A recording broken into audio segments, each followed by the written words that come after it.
governor of Rivers State, Çº 1ES, has pledged his loyalty to his people once again and vowed to do whatever it takes to protect his people and solve the farmer header crisis irrespective of criticisms from some groups.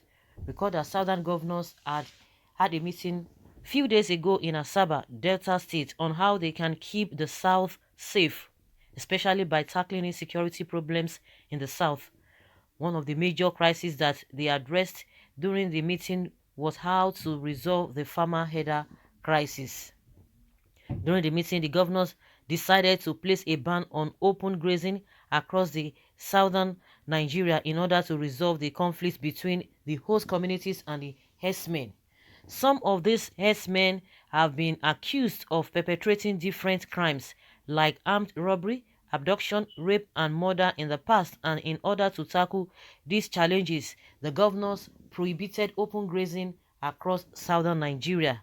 However, the decision attracted lots of criticisms from some individuals or groups of people. For instance, the National Secretary of Miyetti Allah Council Ore, Mr. Hassan, told Sahara reporters that the southern governors are confused. He said the ban on open grazing is just an empty policy which can never be implemented.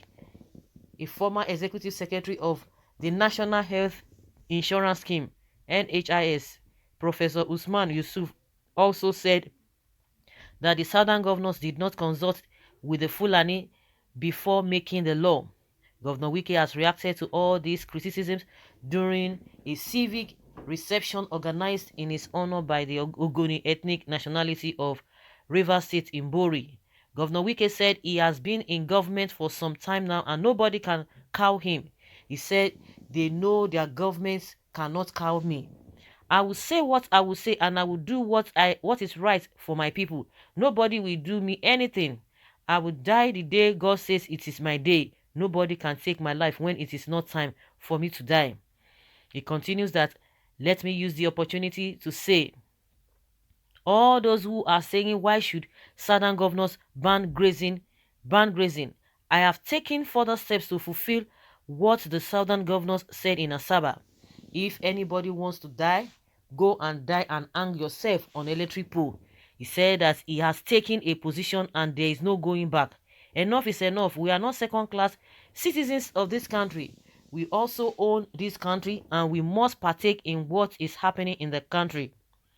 Governor Wike vows to implement the ban on open grazing in his state in order to protect the interests of his citizens, and he will not bow to any oppression. He says that Southerners are not second-class citizens in this country and should not be treated as if they are.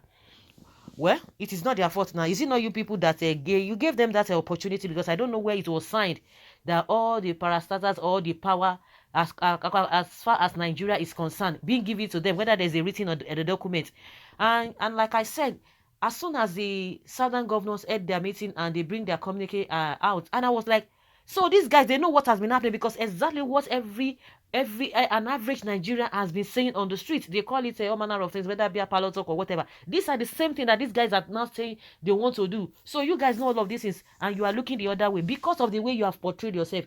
I see a lot of them who were in government before, but because of their selfish interests, they yielded to a lot of nonsense. Now they are not in power now. What can they do? The only thing they can do is to talk.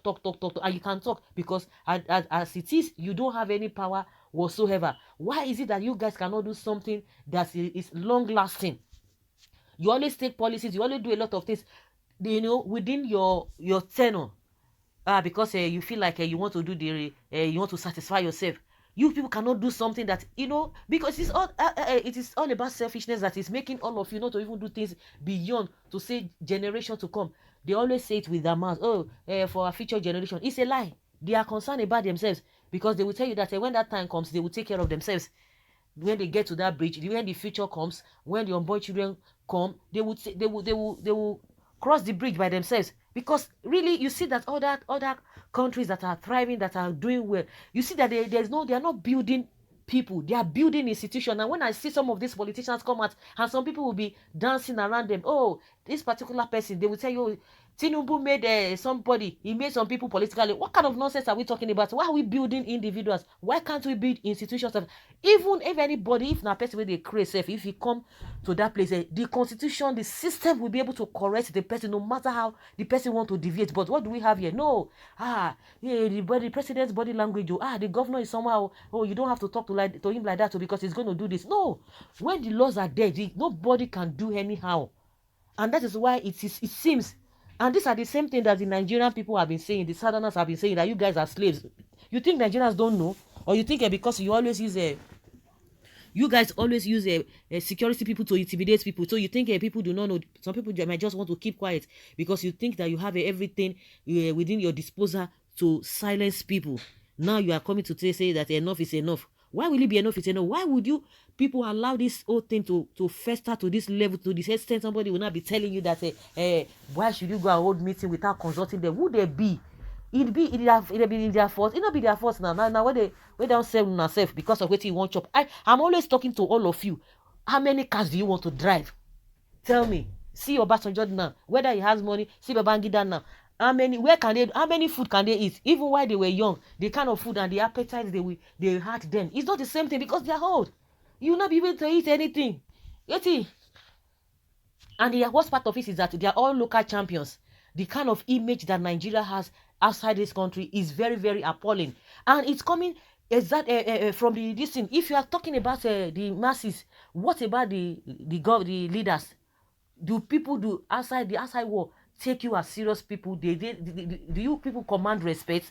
But when you see other countries, you begin to shake like leaf. When you see other leaders from other countries, begin to shake because they have been the country has respect. It is the same these politicians that we hear that they steal money, even when they accuse the individuals of maybe any some sort of crime, outside the country. But what about our own leaders that within our setting, they see them, they steal billions, they loot this, they lose that, loot all manner of things, and the whole thing is in the public.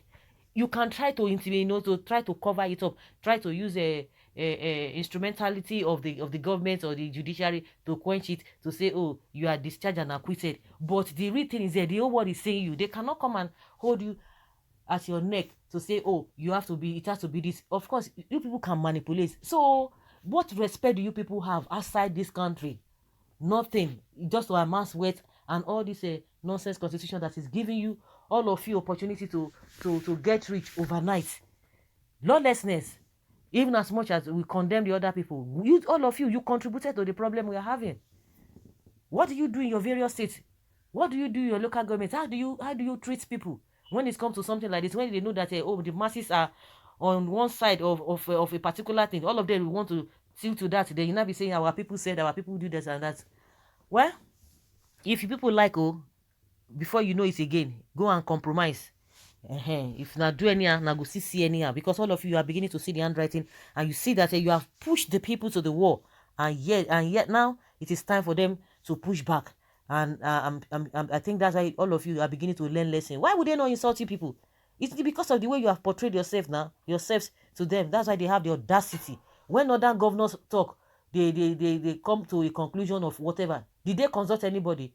The same thing our Keredolu did when he was saying that all the Çóm or whatever, they should come from inside the bush. All of them started talking proper. But the same thing, Governor El-Rufai and Masari, they said the same thing, that the bandits should leave the forest, that if not, something will happen to them. Did you hear them say anything? Did anybody challenge them? It's your region or your state, whatever you like, you do, in as much as in accordance with the law. You people, they will be talking, Allah will be talking, pia. All of you will keep quiet from the start. Apart from, whether you like him or you hate him, but at least he talks. This man, Fani Kayode, he talks. Apart from him that he talks authoritatively and bluff them off. You people just keep quiet. All the governors will be talking paka from the north. All of you from the south, you will keep quiet. That is why they want to intimidate you, or they've been intimidating you guys. So guys, let's hear your opinion and leave your comment down there below, and let's know your thoughts.